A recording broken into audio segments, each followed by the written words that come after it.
नमस्कार, मी पंजाब हवामान अभ्यासक मुक्काम पोस्ट गुगली धामणगाव तालुका शिरूर जिल्हा परभणी। आज आहे 18 मे 2024। आजपासून तर परत शेतकऱ्यासाठी अंदाज देणार आहे, कारण की माग आपण 18 तारखेपर्यंत अंदाज सांगितलं होतं की राज्यामध्ये भाग बदलत खूप ठिकाणी वादळी वाऱ्यासह पाऊस पडणार, काही काही शेतामध्ये पाणी साचणार, वड्या नाल्याला पाणी येणार, तर तशी परिस्थिती झाली। पण आता यानंतर आता शेतकऱ्याचा आता नेमका भुईमुग काढणं चालू आहे, मग शेतकऱ्यासाठी खास करून हे अंदाज देत आहे। आता शेतकऱ्याला सांगू इच्छितो, आज आहे 18 मे 2024। तर आजपासून शेतकऱ्याला सांगतो 18, 19, 20, 21 दरम्यान फक्त 18, 19, 20 ते 24 दरम्यान फक्त पश्चिम महाराष्ट्र व कोकणपट्टी भागाकडे तुरळक ठिकाणी पाऊस पडणार आहे। म्हणजे तो पाऊस सातारा, सांगली, कोल्हापूर, पुणे तसेच नाशिक यापर्यंत पाऊस 24 तारखेपर्यंत विखुरलेल्या स्वरूपात पडणार आहे, म्हणून हा अंदाज लक्षात घ्यायचा। त्याच्यानंतर राज्यामध्ये 27 तारखेच्या नंतर पुन्हा एकदा वातावरण चेंज होणार आहे, म्हणून ही अंदाज लक्षात घ्यायचा। पण जे अवकाळी पावसाचं वातावरण होतं ते आता म्हणजे राज्यातलं सगळीकडलं आजपासून उद्यापासून थांबणार आहे। म्हणजे आज देखील बऱ्याच ठिकाणी थांबणार आहे, म्हणून हे अंदाज लक्षात घ्यायचा। म्हणजे आजपासून जे अवकाळीचं संकट होतं ते थांबलं, फक्त आता संकट राहणार फक्त सातारा, सांगली, पुणे या भागाकडेच म्हणजे ते पावसाचा अवकाळी पाऊस राहणार आहे, म्हणून कोकणपट्टीमध्ये राहणार, म्हणून हे अंदाज लक्षात घ्यायचा।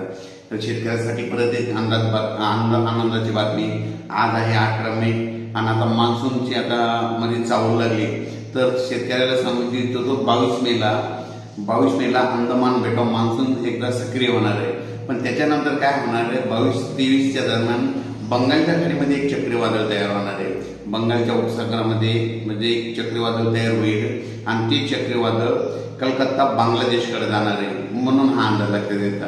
ते आपल्या महाराष्ट्राकडे त्याचा काही फारसा प्रभाव पडणार नाही, बांगलादेशकडे जात असल्यामुळं 27-28 दरम्यान आपल्या महाराष्ट्रामध्ये तुरळक ठिकाणी पुन्हा पाऊस येऊ शकतो। म्हणजे 27 मे 28 मेच्या दरम्यान पाऊस शकतो, म्हणून ज्यांचा भुईमुग काढणं चालू आहे त्या शेतकऱ्यांना आपण आपला भुईमुग काढण्याची तयारी ठेवायची। आणि एकंदरीत परिस्थिती बघितली तर राज्यामध्ये देशाचं बघायचं झालं तर म्हणजे आता म्हणजे 18 मे पासून ते 27 मे पर्यंत जवळपास आंध्र प्रदेश, तेलंगणा, केरळ, कर्नाटक, तामिळनाडू या भागामध्ये अवकाळीचं खूप म्हणजे पाऊस पडणार आहे, म्हणून त्या राज्यातील शेतकऱ्यांनी हा अंदाज लक्षात द्यायचा।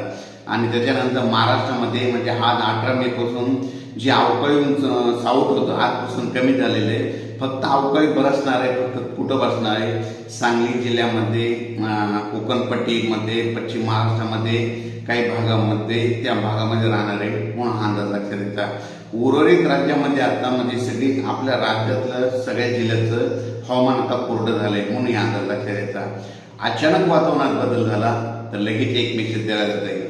पण राज्यामध्ये फक्त सर्व शेतकऱ्याला सांगू इच्छितो, उद्यापासून म्हणजे 19 मे पासून उन्हाची तीव्रता वाढत जाणार आहे, गरमी वाढणार आहे, म्हणून हे अंदाज लक्षात घ्यायचा।